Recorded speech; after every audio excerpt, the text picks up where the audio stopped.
I must be honest, I'm not proud of this, but the other day I was laughing a little bit. And the reason was that, I've joined a lot of father groups on Facebook, and I was reading some of the messages. And, it basically came down to like one of the fathers was pointing out, like, or was annoyingly pointing out that I'm getting tired of everybody sharing their videos or their messages in regards to working out. Like there's some Hmm. guys, they're working out and they're doing really well, and then they share that. And he was getting annoyed and he was venting that. So I was laughing a little bit. But then I started thinking, like, okay, that's what he posted, that's cool. But how is that possible? I mean, after all, we all know basically what it means to live healthy, right? Hmm. So what is it then that holds us back? What is it then that it makes it so difficult for people to actually live healthier? Yeah, it's a multifaceted issue. It's not just one thing. I think the world wants to tell you it's just food, or it's just not exercising enough. And Mm-hmm. that's not it. There's something deeper there. There's a reason why people might eat a bunch of sweets. My theory, the reason why a lot of people reach for sweets or are drawn to those sweets is because they might not have enough pleasure in life. And those sweets represent a hit of dopamine, a hit of pleasure, a sweetness in their life that they don't have right now. So maybe their job, their work is terrible right now. And maybe their relationships are not good right now, or it's stressful.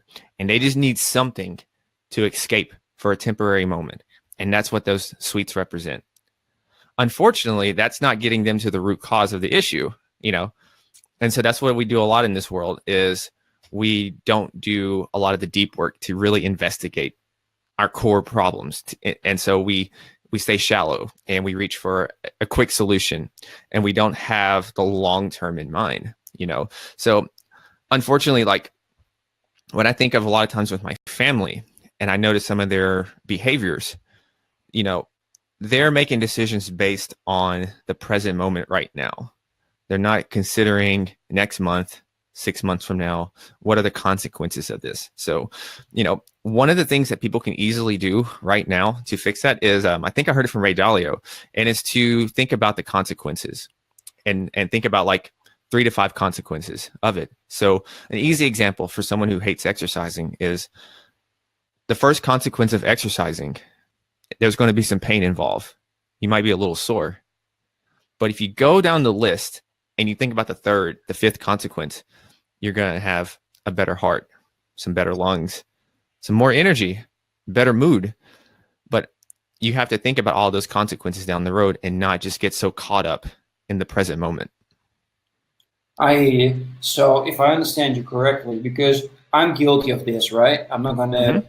play whole. I'm doing a lot better with working out and eating healthy. Especially what you're saying, just that craving. I must say, yeah, I still have that. Like during the week, it might happen several times. Oh, I do too. Um, Yeah, and I still have it too. exactly. But what you're saying is that that's actually a sign, and you should say, okay, stop. I'm not going to open that fridge right now. I'm first going to think like, what is triggering me right now to say, God, I need like freaking chocolate, or I need like a big bowl of ice cream. Yeah, because I know from me personally, and then from a few clients, that oftentimes the reason why we might go mindlessly snack on something or reach for something that we know is not good for us Mm-hmm. is just because we're stressed and we're trying to escape the moment right now that's causing that discomfort. Nice. I'm going to put that on my fridge. I'm going to put a message on my fridge saying, are you sure that have you analyzed why you want to grab something right now? Just Yeah, to remind, right? I don't think we have food problems as much. I think it's more life problems. Like we don't have business problems, we have life problems. Mm. And they just mask themselves up in these other entities. But it's really just life problems that we're not settling the conflict inside. or outside if it's with other people. Hey man, I hope you got all the information out of this that you were looking for. If so, make sure you hit the like button and subscribe if you haven't done so already. And if you hit the bell, then every time we come out with a new video, you will be informed. For now, thanks for listening, and I hope to see you soon.